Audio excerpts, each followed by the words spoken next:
متفق و مفترق، مختلف و مختلف، متشابہ۔ سوال، راوی کے نام و لقب اور انساب کے خط اور تلفظ کے اعتبار سے کتنی قسمیں ہیں؟ جواب، راوی کے نام و لقب اور انساب کے خط اور تلفظ کے اعتبار سے علوم حدیث کی 5 اہم اقسام یہ ہیں۔ پوائنٹ فرسٹ متفق، پوائنٹ سیکنڈ مفترق، پوائنٹ تھرڈ مختلف، پوائنٹ فورتھ مختلف، پوائنٹ ففتھ متشابہ۔ جو شخص علم حدیث سے وابستہ ہے اور ان اقسام سے واقف نہیں ہے تو وہ نفس پر غلطی سے بے خوف اور جرح کا سبب بننے والے طعن سے محفوظ نہیں۔ متفق و مفترق۔ سوال، المتفق والمفترق کسے کہتے ہیں؟ جواب، المتفق والمفترق راوی کے نام یا ان کے آباء وغیرہ کے نام بھی تلفظ اور خط دونوں میں متفق ہو جائے اور ان کی ذاتیں مختلف ہو، متفق و مفترق کہلاتا ہے۔ جیسے عبداللہ بن عمر اور عبداللہ بن عباس نام متفق ہے اور عبداللہ بن زید بن عاصم اور عبداللہ بن زید بن عبد ربہ راویوں اور آباء کے نام متفق۔ سوال، اس نوع المتفق والمفترق کی معرفت کا فائدہ کیا ہے؟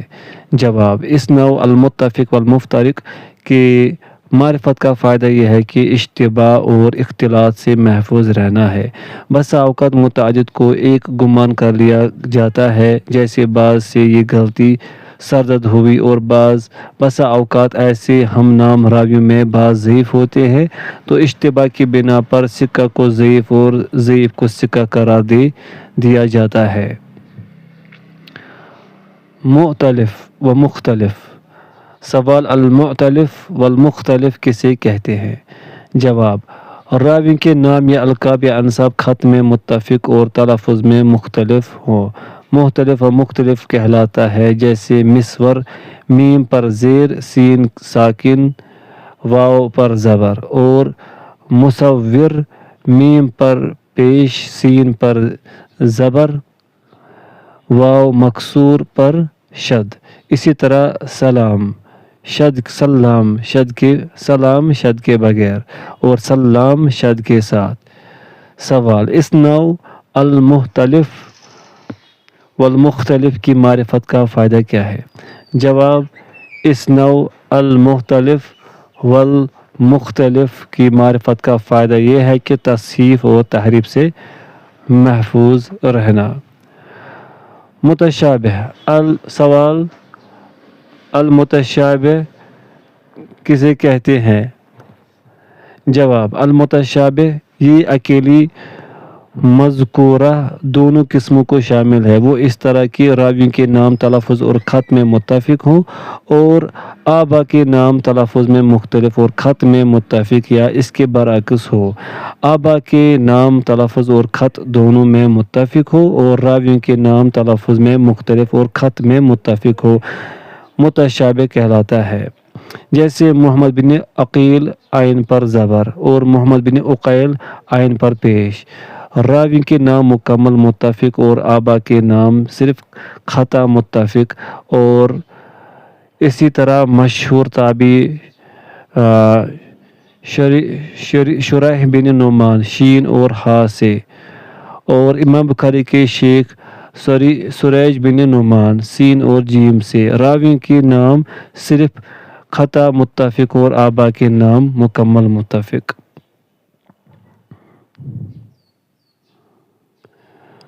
تحمل حدیث اور ادائے حدیث کے طریقے۔ سوال، تحمل حدیث سے کیا مراد ہے؟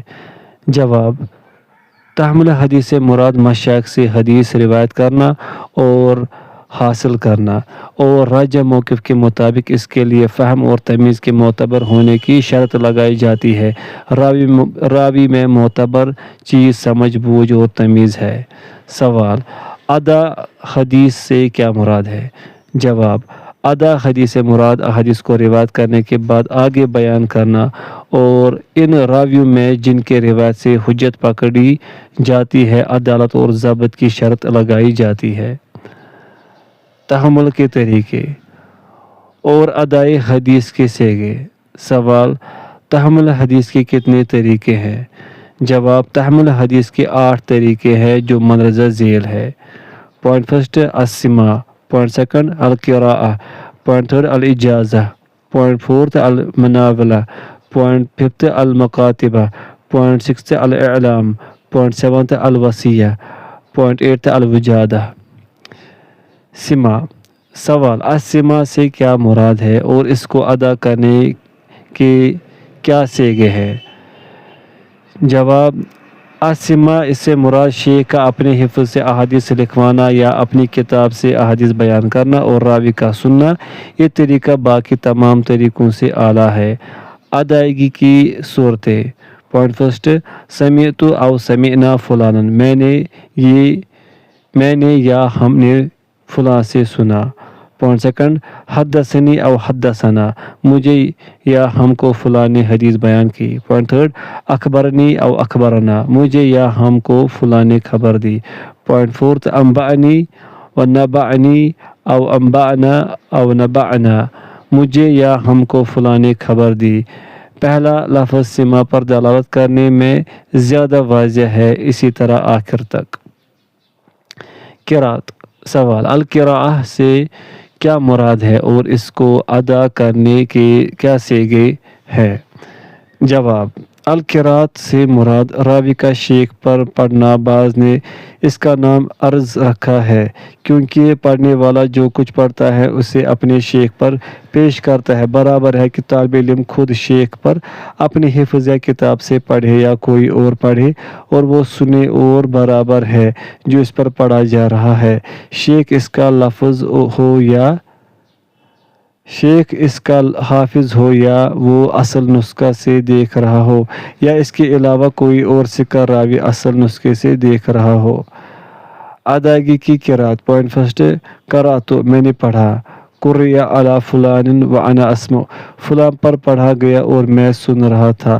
اسی طرح اس کو مذکورہ سماع والے سیغوں سے ادا کیا جا سکتا ہے، اس شرط کے ساتھ کہ قرات کی قید لگائی گئی ہو، مطلق ادا نہیں کیا جا سکتا، جیسے حدثنی فلان قرأتہ علی، فلاں نے مجھے حدیث بیان کی اس حال میں کہ اس پر پڑھا جا رہا تھا۔ سوال، مرتبے کے لحاظ سے عرض سماع سے زیادہ ہے یا اس کے مساوی ہے؟ جواب اس میں مختلف اقوال ہیں، جن میں سے راجح یہ ہے کہ سماع مرتبہ میں زیادہ ہے اور اس میں نبی صلی اللہ علیہ وسلم کی اقتداء ہے۔ پس بے شک آپ صلی اللہ علیہ وسلم تو لوگوں کو قرآن سناتے تھے اور انہیں سنن کی تعلیم دیتے تھے۔ اجازہ۔ سوال، اجازہ سے کیا مراد ہے؟ جواب اجازت سے مراد شیخ کا لفظی طور پر یا لکھ کر اپنی احادیث روایت کرنے کی اجازت دینا ہے۔ سوال، اجازہ کی کتنی قسمیں ہیں؟